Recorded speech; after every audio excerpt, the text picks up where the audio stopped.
Yeah, I would think I have like more of a breadth of uh like a bigger sonic space, and then I can add different elements like that we were talking about earlier, where I can add more of like the 808s and the hip hop style stuff. And Yeah. I feel like, me, and not just me, my team, that my A&R and, this dude that I work with, Matthew Boda, who's like, him and I have been working in tandem for the last, since I put out my first record. So I have to say, like, he does a lot behind the scenes musically that, I wouldn't be possible without him. Um, and him and I always kind of spitball, and we're trying to evolve the sound and keep it fresh. I always try to keep it Mm. fresh, I guess would be the short answer. I don't want to get stale and sound like I'm from 2015 or 2010. You know what I mean? I want to keep Yeah. evolving, and because that's like, I listen to music too. You know what I mean? I'm not trying to be stale with the shit that I put out. So Yeah.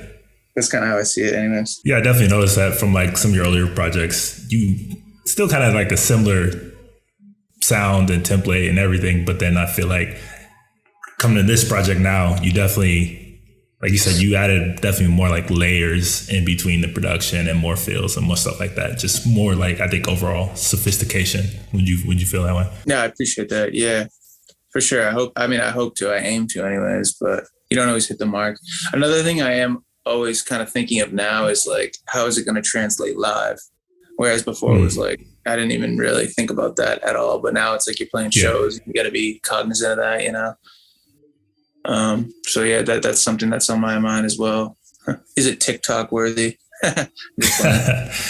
I mean, you're playing, but you're also not, because that's kind of the game right now. Like No, no. that's definitely part of the whole music rat race going on, whether we like it or not. Unfortunately. It's true, man. It's like, that's another thing. Like when I first started, 4 years ago, was a lot of my like, thank God I got in when I did, because honestly, I don't know if I would have a career, because I got a lot of YouTube curators that really fucked with the music and were able to kind of Mm. propagate it. Whereas like all the off platform shit now is TikTok, really. Yeah.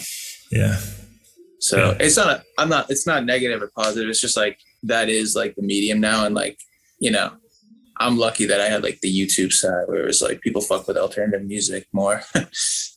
Yeah. I mean, I definitely grew up in the music blog era, people putting, artists, indie artists on like this, people that you kind of like respect their opinion and kind of like their music taste. And now it's kind of weird because TikTok, it could be like a 12-year-old girl that like, it's how you get found, Yeah, yeah. Like they like, respect her voice more, you know what I mean? yeah.